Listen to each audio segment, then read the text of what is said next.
Good morning, students. How are you all?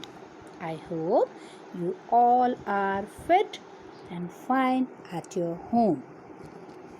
So, today we will going to start a new topic, that is irrigation.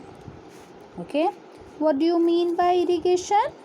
The process of watering crops in the field at different intervals is called irrigation.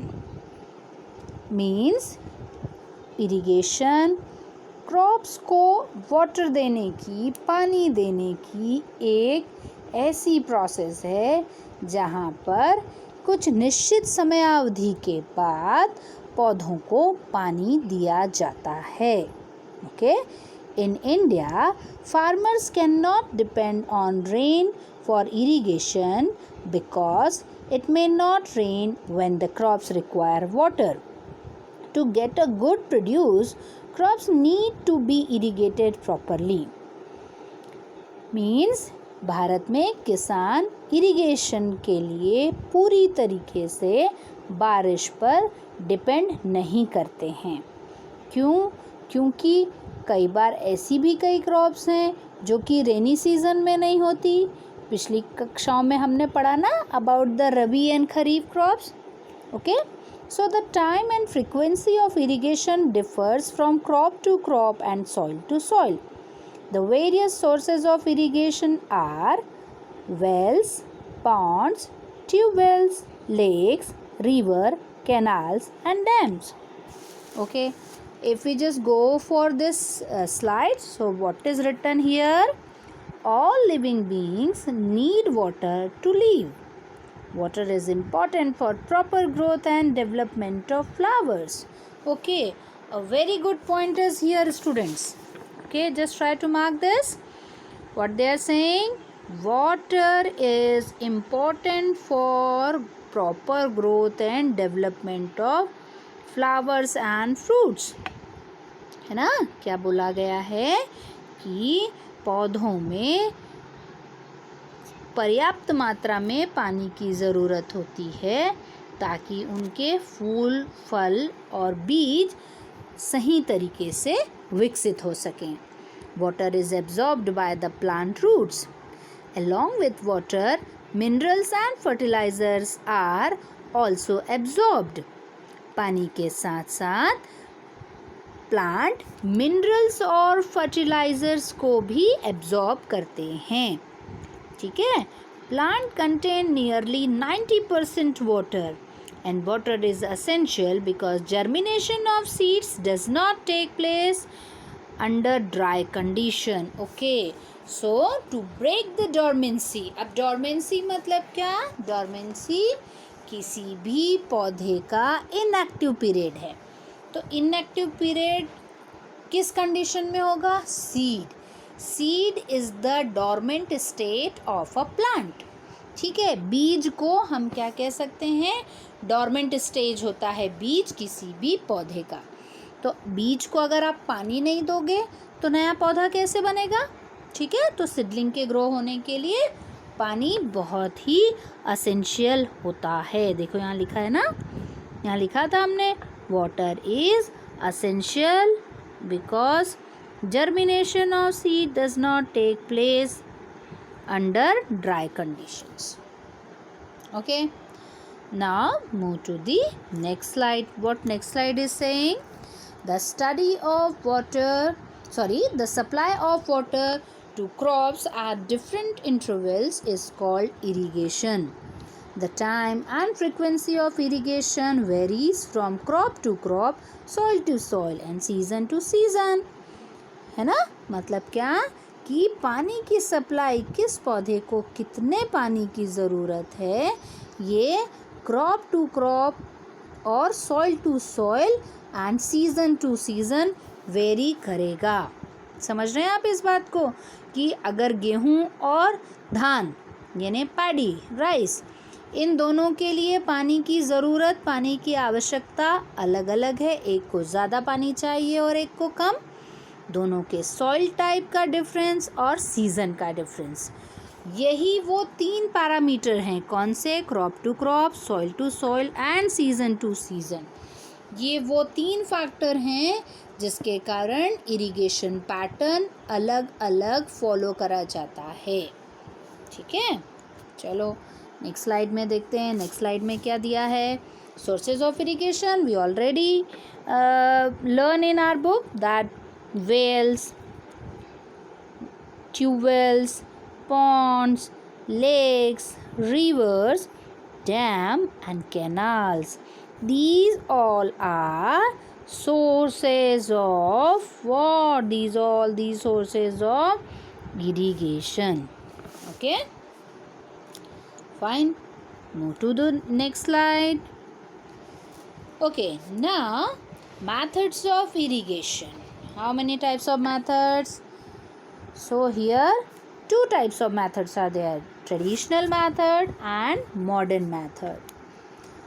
Look, here irrigation can be done by the traditional methods like dhekli, rahat, moat and chain pump.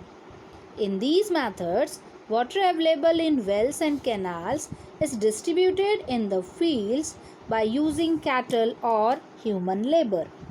These methods are cheaper as they do not require the use of electricity but are less efficient. ठीक, traditional method यूँ तो बहुत सारे हैं जैसे ढेकली, राहत, मोट and chain pump, लेकिन इन मेथड्स का इस्तेमाल करके हम सस्ते तो हैं लेकिन और बिना बिजली के लिए भी चलते हैं, लेकिन उतने ही हम ये नहीं कह सकते हैं कि ये हाँ these all are the what best method of irrigation. No. Okay, so the water availability in the wells, lakes and canals is lifted up by the different methods in different regions. For taking it to the fields, cattle and humans labor is used in these methods.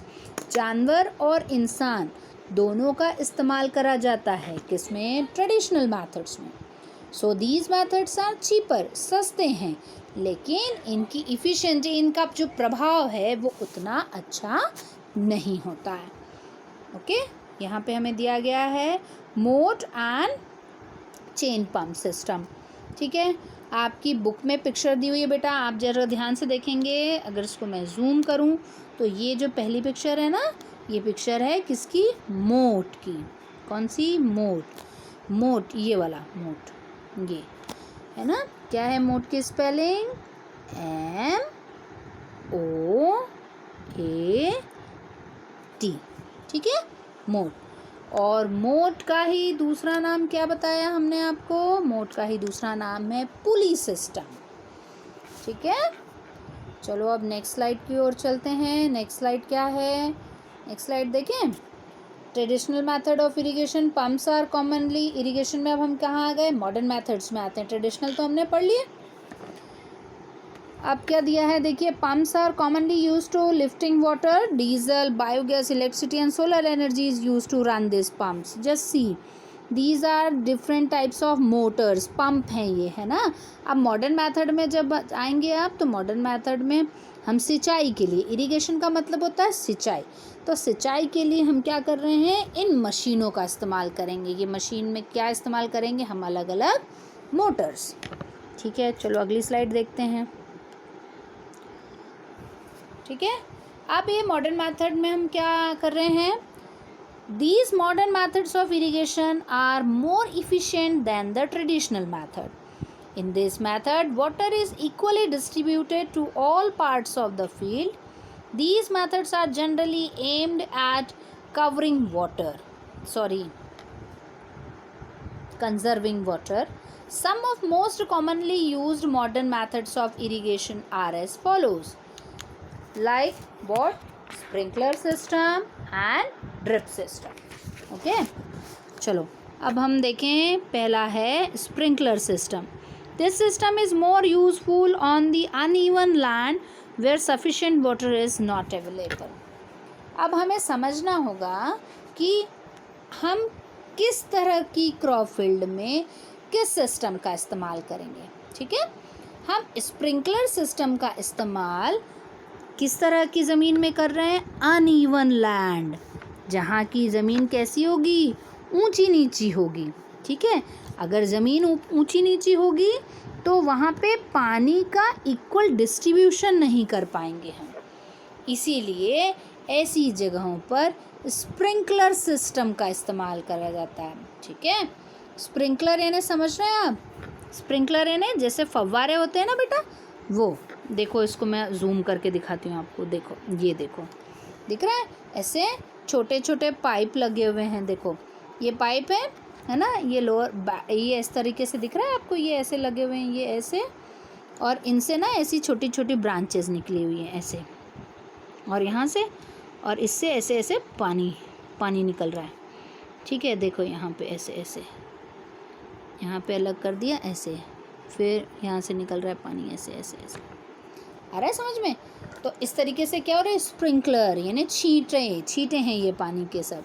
हम धीरे धीरे क्या कर रहे हैं? पानी को छींट रहे हैं। ठीक है, तो ये हो गया हमारा कौन सा system? Sprinkler system. Next slide में क्या है?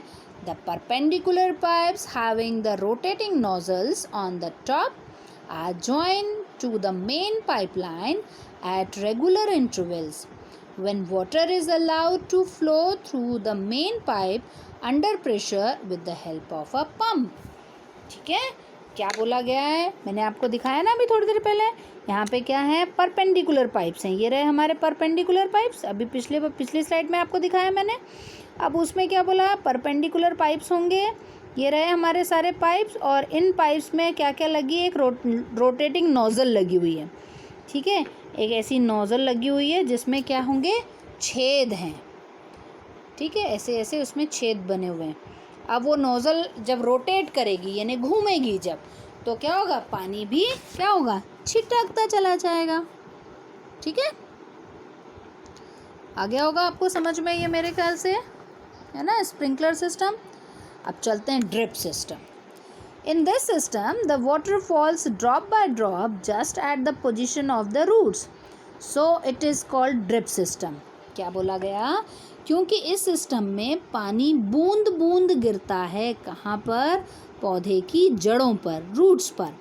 ठीक है, इसीलिए इसको ड्रिप सिस्टम कहा गया है। It is the best technique for watering fruit plants, gardens and trees. Okay? So drip system is the best system